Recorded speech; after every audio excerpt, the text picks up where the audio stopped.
दाम्पत्यम अनुकूलं चेत किम स्वर्गस्य प्रयोजनम, दाम्पत्यम प्रतिकूलम चेत नरकम किम गृहमेव तत्। नमस्कार प्रिय दर्शकों, हाजिर हूं मैं आज जिस विषय पर मैं चर्चा करने के लिए उपस्थित हुआ हूं।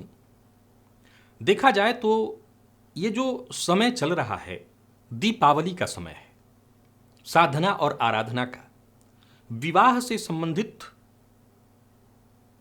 विषय के लिए ये समय सर्वथा उपयुक्त तो मैं नहीं कहूंगा, लेकिन एक ऐसा विषय जिसे हर किसी को जानना ही चाहिए।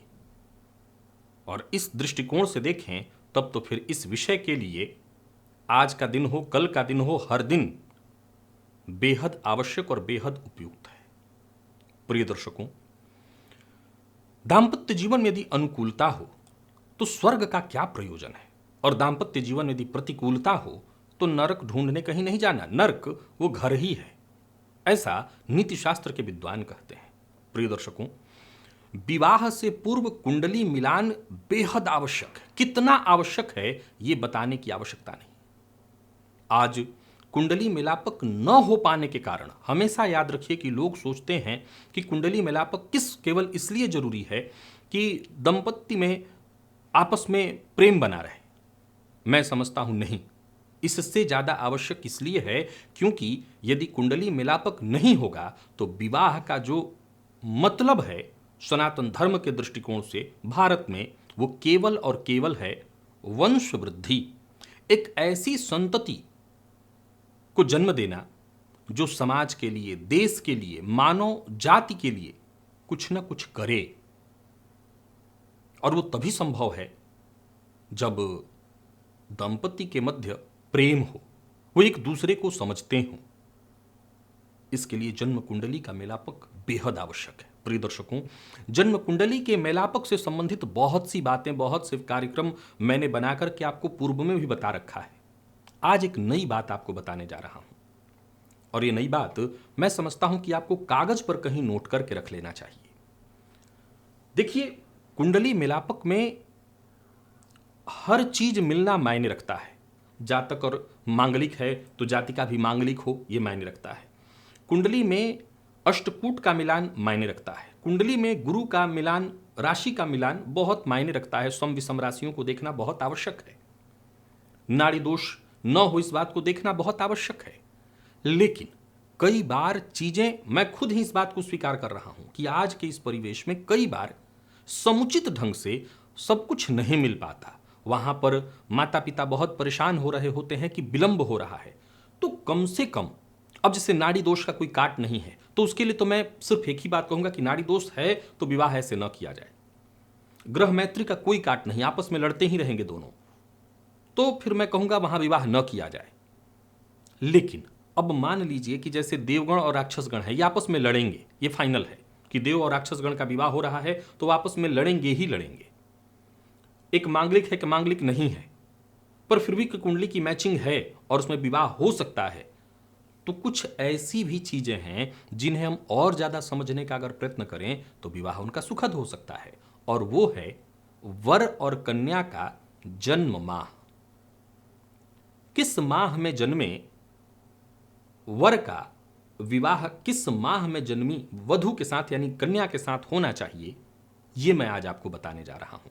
प्रिय दर्शकों, मैं पुनः कहूंगा, मान लीजिए कुंडली भी बहुत अच्छी मिल गई और यह भी मिल गया, तब तो ये सोने पर सुहागा है। मैं आपको ये जानकारी देकर के एक नई समस्या नहीं खड़ा करा रहा हूं कि एक और आपने बंधन बता दिया, अब ये भी मिलना चाहिए। नहीं, मान लीजिए कि कुंडली का मिलापक बहुत अच्छा है, ये नहीं मिल पा रहा है तो छोड़ दीजिएगा।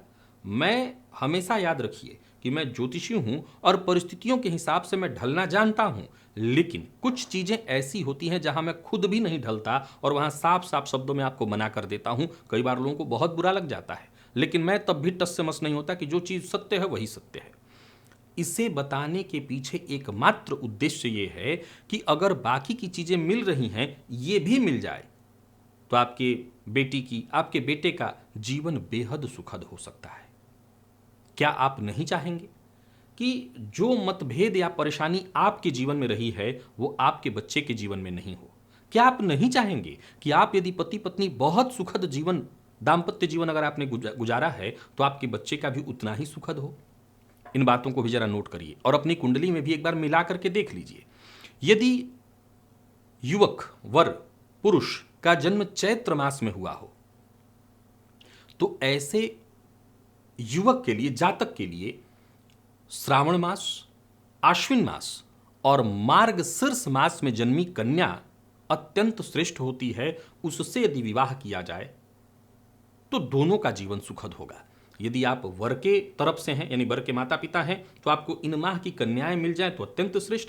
यदि आप कन्या के पिता हैं तो और आपकी कन्या इन तीनों माहों में से किसी माह में जन्मी है तो आपको चैत्र माह में जन्मे युवक को ढूंढना चाहिए।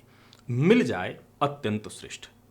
वहीं यदि वैशाख मास में जन्मे जातक के विवाह की चर्चा करें तो उसे भाद्रपद मास, कार्तिक मास और पौष माह में जन्मी कन्या का वर्ण करना उसके लिए अत्यंत श्रेष्ठ होगा।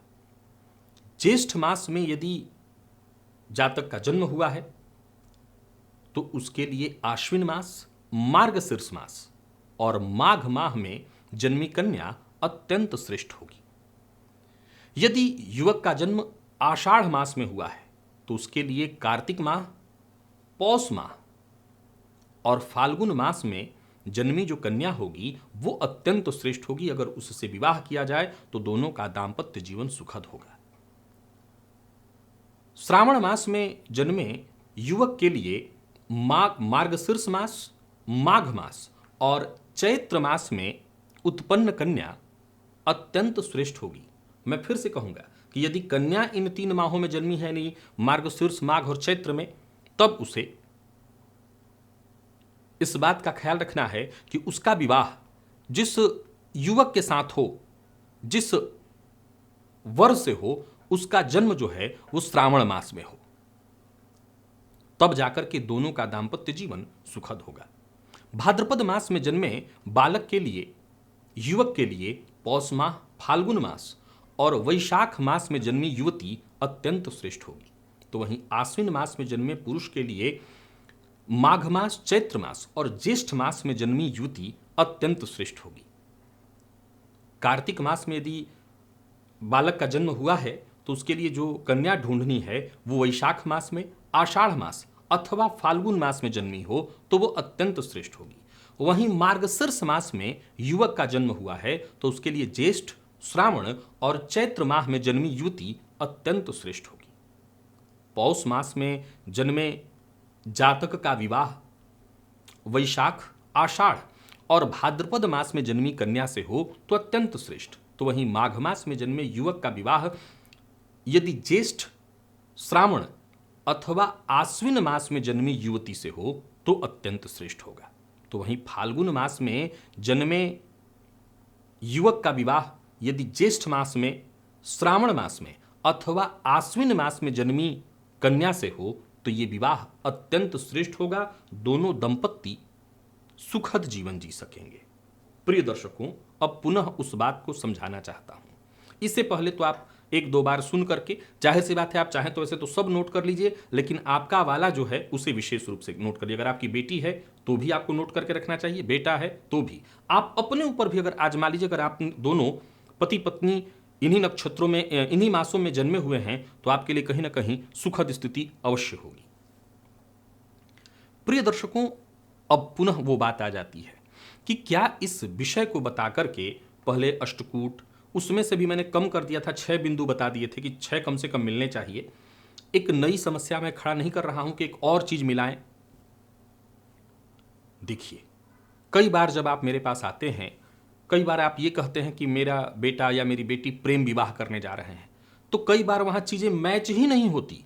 अगर उस स्थिति में ये चीज भी मैच हो रही है, चूंकि वहां लड़का लड़की दोनों सुनने को ही राजी नहीं है, वो चाहे कुछ भी कह दिया जाए, मैं कुछ कहूं आप कुछ कहें, वो सुनने को ही तैयार नहीं है। उस अवस्था में अगर ये चीज भी मैच हो जाए तो चलिए कुछ तो मिला, मैंने आपकी सहूलियत को बढ़ाया है, घटाया नहीं है। जैसे बाकी की चीजें अगर मिलती, एक तो पहला पॉइंट ये है कि जैसे सब कुछ मिलता है ये भी मिल जाए तो अत्यंत श्रेष्ठ। जहां कुछ भी नहीं मिल पा रहा है तो वहां ये भी मिल जाए तो चलिए कुछ तो अच्छा मिला। बस मैं ये करना चाहता हूं। तो आप इसे नोट करके रखिएगा, विशेष करके अपने अपने लिए। जिनका हो चुका है वो एक बार मिला करके देख लें, अगर इसमें से मिल रहा है। जिनका नहीं मिल रहा उसके लिए तो बात ही नहीं करना, जिसका मिल रहा है वो एक बार आजमा करके अवश्य देख लें। तो आशा करता हूं आज का ये विषय आपके लिए अवश्य उपयोगी सिद्ध होगा। आप इसे नोट करके रखेंगे। मुझे इजाजत दीजिए, पुनः मुलाकात होगी। तब तक के लिए नमस्कार।